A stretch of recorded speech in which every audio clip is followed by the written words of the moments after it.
놀라운 일을 행하신 하나님을 찬양하라라는 제목으로 하나님의 말씀을 살펴보겠습니다. 지롤라모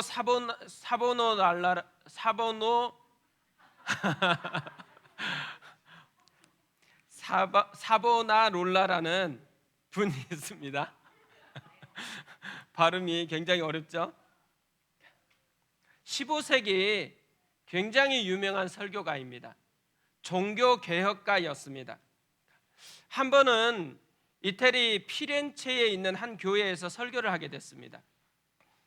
그곳에 며칠 머무르는 동안 연세가 지긋한 한 여인이 매일 마리아 동상 앞에 서서 기도하는 모습을 보았습니다. 너무 귀해 보여가지고 그 교회에 오랫동안 섬긴 신부님에게 이야기를 했습니다.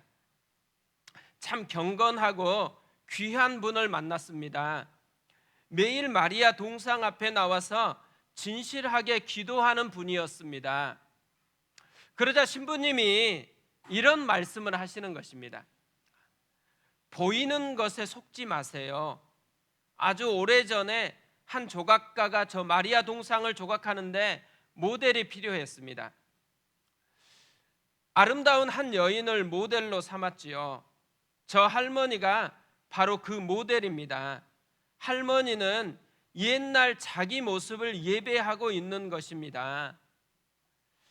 저는 이 신부의 마지막 말이 계속 마음에 맴돌았습니다. 할머니는 옛날 자기 모습을 예배하고 있는 것입니다. 하나님을 예배하는 것이 아니고 옛날에 자기 모습을 예배하고 있다는 거죠. 얼마나 안타까운 일이에요. 자기보다 더 크신 하나님을 예배해야 되는 것이잖아요. 그런데 자기 안에 갇혀가지고 그 이상의 것을 맛보지 못하고 있다는 거죠. 우리도 이분과 비슷할 때가 굉장히 많이 있다고 생각합니다. 이 할머니처럼 기도는 하는데 다 자기 안에 갇혀 있다는 거예요. 예배를 드려요. 그런데 자기 안에만 갇혀 있다는 거예요. 온통 생각이 자기입니다. 자기 문제, 그러니까 자기 세상, 자기 욕망, 그러니까 자기 기도 제목에 갇혀 있는 거예요. 이 자기라는 커튼 속에 갇혀가지고 그 이상의 것을 전혀 보지 못한 채로 살아가고 있다는 거죠. 이사야 55장 6절에서는 이렇게 말씀을 합니다. 너희는 여호와를 만날 만한 때에 찾으라. 가까이 계실 때에 그를 부르라. 악인은 그의 길을, 불의한 자는 그의 생각을 버리고 여호와께 돌아오라. 그리하면 그가 긍휼히 여기시리라. 우리 하나님께로 돌아오라. 그가 너그럽게 용서하시리라. 이는 내 생각이 너희의 생각과 다르며 내 길은 너희 길과 다름이니라. 여호와의 말씀이니라.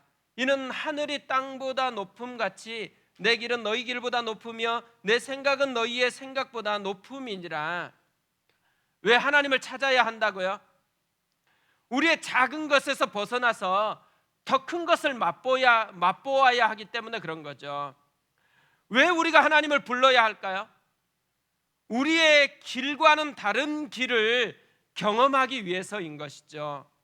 우리의 생각보다 더 크고 높으신 하나님의 생각을 맛보아야 하기 때문이라는 것입니다. 하나님이 우리에게 정말 맛보아 주고 싶어서 주는 선물이 있다라는 거예요. 그 선물이 뭘까요? 경이로움, 놀라워하는 것이라는 거죠. 근데 많은 경우에요, 우리가 기도하면서도 하나님의 크심을 우리가 원하는 것으로 축소시켜 버리는 경향이 있다라는 거예요. 특별히 우리의 상황이 조금 더 나빠지면 하나님이 크게 느껴지는 게 아니고 점점 하나님이 작아지기 시작합니다. 작게 느껴지기 시작한다라는 거죠. 우리의 상황으로 하나님을 점점 축소시켜 버리는 이런 경향이 우리 가운데 있다라는 것이죠. 그러다 보니까 우리의 마음이 점점 더 위축되어지는 거예요. 기도를 하는데 위축돼요. 예배를 드리는데 우리의 마음이 점점 쪼그라드는 그런 현상이 생겨진다라는 거죠. 바울은요, 우리 같은 이런 일반적인 반응과는 굉장히 다른 반응을 우리에게 보여주고 있습니다. 지금 바울이 처한 상황은 좋지 않죠. 현재 감옥에 있습니다. 자유도 없어요. 또 편안함이나 즐거움과는 거리가 멉니다. 언제 죽을지도 모르는 그런 상황에 놓여 있습니다. 그러니까 최악의 상황, 이런 상황에 놓여 있는데 그의 반응은 굉장히 놀라운 거죠. 찬양으로 가득 차 있다라는 거예요. 경이로움으로 가득 차 있고 놀라움으로 가득 차 있다라는 것이죠. 바울이 어떻게 이렇게 찬양하려는 마음으로 가득 채워질 수 있었을까? 하나님의 마음을 알았기 때문이라는 것입니다. 바울은 우리를 향한 하나님의 마음이 무엇인지를 알았다라고 이야기합니다. 그래서 성부, 성자, 성령 하나님의 마음을 3번이나 반복해서 표현을 하고 있어요. 성부 하나님의 마음을 이렇게 표현하고 있습니다. 6절에 보면 이는 그가 사랑하는 자 안에서 우리에게 거저 주시는 바 그의 은혜의 영광을 찬송하게 하려는 것이라. 우리에게 거저 주시는 바 그의 은혜의 영광을 찬송하게 하려는 성부 하나님의 마음을 알고 있다라는 거죠. 성자 하나님의 마음을 또 알고 있다 그럽니다. 12절에 이렇게 되어 있습니다. 이는 우리가 그리스도 안에서 전부터 바라던 그의 영광의 찬송이 되게 하려 하심이라. 찬송을 부르는 수준에서 아예 우리가 존재 자체로 하나님의 영광을 찬송하는 것이 되어버리는 것으로, 우리가 예수님을 찬양하는 악보이고 우리가 예수님을 찬양하는 선율이라는 거죠. 찬양 자체가 되어지는 것, 이게 주님의 마음이라는 거죠. 또 성령 하나님의 마음을 14절에서 이렇게 표현합니다. 이는 우리 기업의 보증이 되사 그 얻으신 것을 속량하시고 그의 영광을 찬송하게 하려 하심이라. 그의 영광을 찬송하게 하려는 것. 성부 하나님, 성자 예수님, 성령 하나님의 공통된 마음이 뭐라는 거예요? 그의 영광을 찬송하게 하려는 거라는 거죠.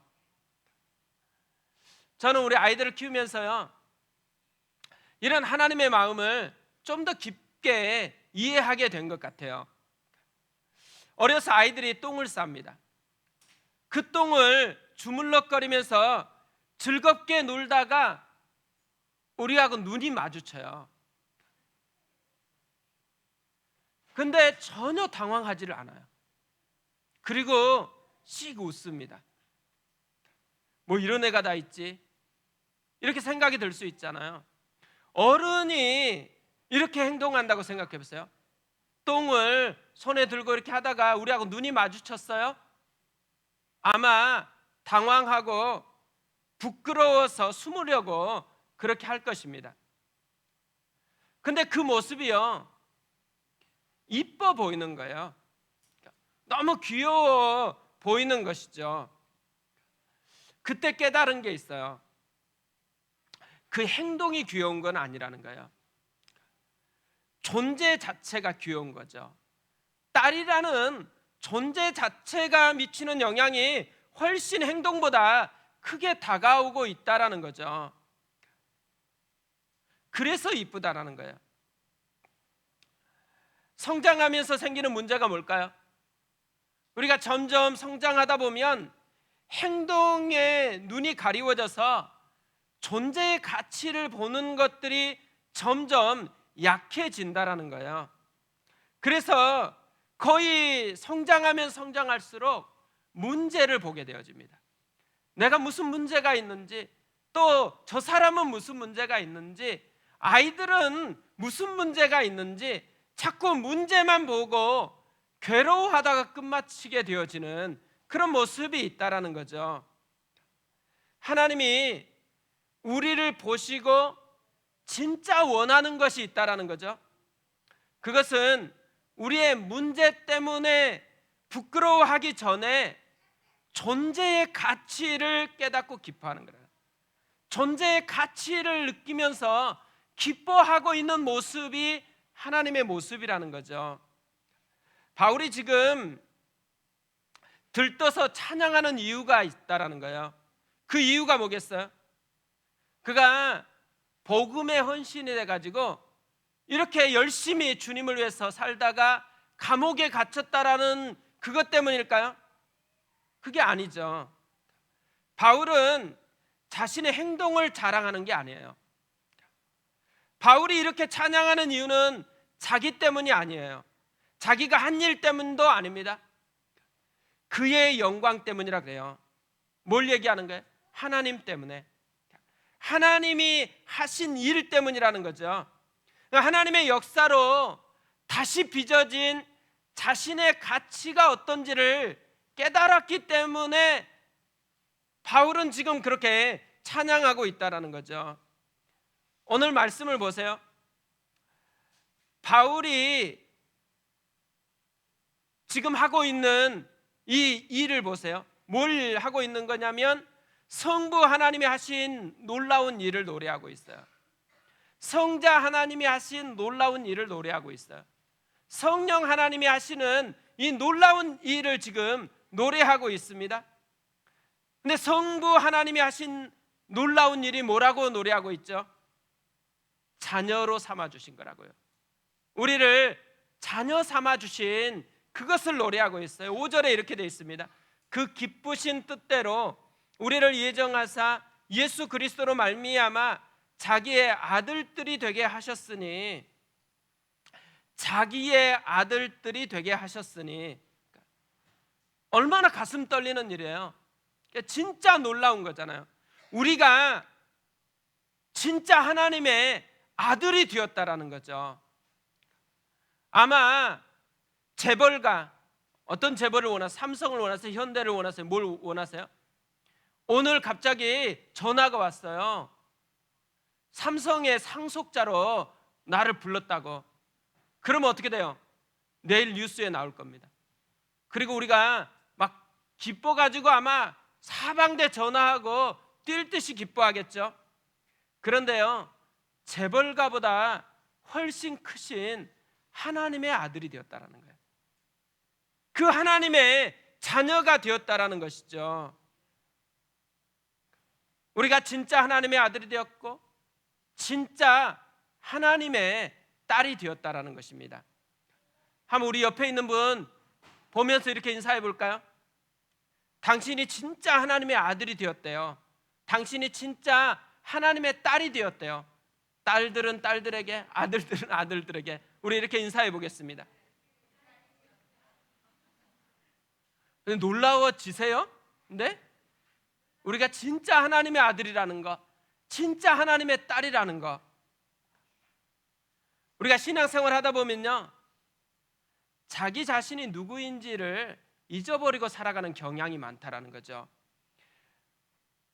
우리가 진짜 하나님의 아들이 되었다라는 것이 뭘 의미하는지를 잘 모르고 살아버리니까 우리 속에 능력이 없는 채로, 초라한 채로 살아갈 때가 굉장히 많이 있다라는 거죠. 그래서 힘든 거예요. 근데 오늘 바울이 우리에게 메시지를 던지는 거예요. 어떤 소리보다 강력한 메시지, 하나님께서 우리를 자녀 삼아 주셨다라는 거죠. 이유를 알 수 없지만 하나님이 우리를 향해서 이렇게 말씀하는 거예요. 너는 내 아들이다.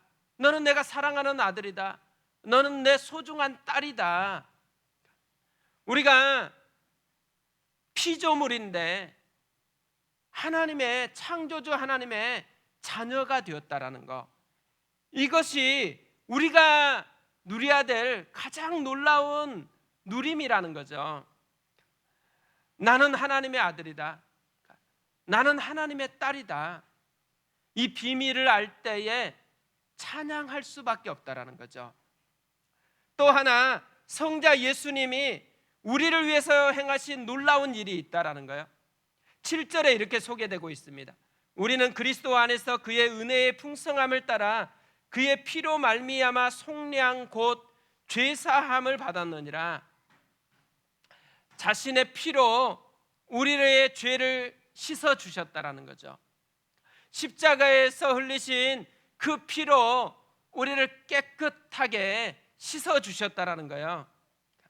사실 우리가 살아갈 때 우리의 마음을 정말 괴롭히는 게 뭐겠어요? 우리 양심 속에서 끊임없이 우리를 정죄하는 죄잖아요. 우리가 기도할 때도 담대히 하나님 앞에 나아가서 구하고 싶은데 우리의 죄가 하나님 앞에 나아가지 못하도록 발목을 잡을 때가 굉장히 많잖아요. 내가 한 짓 때문에. 그것이 우리를 사로잡을 때가 얼마나 많은지 모릅니다. 셰익스피어의 4대 비극이 있잖아요. 맥베스라는 작품이 있습니다. 맥베스가 왕을 죽이고 자기가 왕이 돼요. 근데 아무리 손을 씻어도 또 증거를 다 인멸했는데도 불구하고 마음속에서 살인죄라는 이게 없어지지 않는 거예요. 그래서 밤마다 잠을 설치고 또 땀을 흘리면서 깨어나는 것입니다. 그냥 괴로워가지고 유능한 의사들을 불러가지고 도움을 청해요. 근데 의사들이 한결같이 이 병은 자기들이 고칠 게 아니고 왕 자신이 스스로 고쳐야 된다라고 그렇게 답을 하는 것입니다. 그때 이 맥베스가 외치는 소리가 이렇게 돼요. 오, 아라비아 향수를 다 가지고도 이 손 하나 말끔히 할 수 없는가? 이 마음의 고통을 이 마음의 고통을 파내버릴 망각죄는 세상에 없는 것일까? 또 보물이 가득한 창고에 가서 이렇게 탄식을 해요. 이 수많은 금은 보석이 내 마음의 고통을 잠재울 수 없단 말인가? 죄를 씻어낼 게 자기에게는 없다라는 거죠. 그러니까 우리 힘으로는 씻을 수 없는 이 어쩔 수 없는 죄를 예수님께서 자기 피로 씻어 주셨다라는 거죠. 예수님이 십자가에 흘린 그 피가 우리의 모든 더러운 죄를 깨끗하게 씻어 주셨다라는 거예요. 그러니까 어찌 찬양하지 않을 수 있겠어요? 종교 개혁을 이루었던 마틴 루터가요, 어느 날 있는데 마귀가 한 책을 가지고 나타났대요. 이 책을 펼쳐보니까 그곳에는 루터의 죄가 빽빽하게 기록이 되어 있더래요. 근데 그 죄를 보는 그 순간에 예수님의 피 묻은 손이 나타나서 그것을 하나하나 지워주시더래요. 그래서 루터가 잉크병을 던지면서 이렇게 외쳤다고 합니다. 예수의 피, 예수의 피. 우리에게는 마귀가 책을 가지고 와서 펼치지 않아요. 그런데 우리의 양심에서 끊임없이 우리가 저질렀던 죄를 가지고서 계속해서 속삭이죠. 그때 우리가 외쳐야 될 메시지가 있다라는 거예요. 예수의 피, 예수의 피. 예수의 피가 나의 죄를 정결하게 했다라는 거예요. 예수의 피가 내 더러운 것을 깨끗하게 씻어 주셨다라는 것이죠. 이것이 우리가 외칠 메시지라는 거죠. 마지막 세 번째로요, 성령님이 행하신 놀라운 일이 있다라고 이야기합니다. 인치심이라고 얘기해요. 13절에 이렇게 되어 있습니다. 그 안에서 너희도 진리의 말씀 곧 너희의 구원의 복음을 듣고 그 안에서 또한 믿어 약속의 성령으로 인치심을 받았으니, 고대 사회에서 인친다라는 것은 지금 같으면 도장을 찍는 것과 같은 거거든요. 이것은 소유를 확증하는 행위예요. 내 것이라는 이것을 확증하는 거고요. 또 자신의 소유를 지키고 보호하겠다라는 의지를 담은 행위라는 것이죠. 성령님으로 인쳤다라는 말은 무슨 의미겠어요? 성령님이 책임지신다라는 의미예요. 우리 양심이 흔들릴 때 성령님이 우리 속에서 너는 진짜 하나님의 아들이라고 선포하신다라는 거죠. 우리의 죄의식이 우리를 사로잡아 가려고 할 그때에 성령님이 우리 속에서 예수의 피가 너를 해방했다고, 예수의 피가 너를 깨끗게 했다라고 선포하고 계신다라는 것이죠. 이것을 우리가 경험하기 때문에 주님을 찬양할 수밖에 없는 존재라는 거예요. 근데 오늘 말씀을 보면 진짜 중요하고 놀라운 은혜가 있는 표현 하나가 나옵니다. 우리라는 표현이에요. 우리. 바울은 내가라고 얘기하지 않고 우리로 계속해서 표현을 하고 있습니다. 뭘 얘기하고 싶은 걸까요? 바울은 나만 이 은혜를 누릴 자격이 있다라고 말하는 게 아니라는 거죠. 나 정도 헌신해야지, 나 정도 복음을 가지고 전하다가 감옥에도 가고 이 정도는 돼야지 이 정도 은혜를 얻을 수 있다, 이렇게 얘기하는 게 아니라는 거예요. 아무것도 아니고 부족해 보이는 우리 같은 교회된 인생이라도 바울과 똑같은 은혜를 누릴 수 있다라는 것이죠. 바울이 찬양하는 이유는요, 자기가 헌신했기 때문이 아니에요. 하나님이 하신 놀라운 일이 있기 때문이라는 거죠. 하나님이 하신 놀라운 일은 객관적인 진리입니다. 우리 모두를 위한 똑같은 바울에게 하신 것이나 우리에게 하신 것이나 동일한 그런 하나님의 역사라는 거죠. 근데 바울이 이렇게 감격적으로 노래할 수 있는 것은 이 하나님이 하신 놀라운 역사를 자기의 사건으로 그렇게 경험하고 있기 때문이라는 거죠.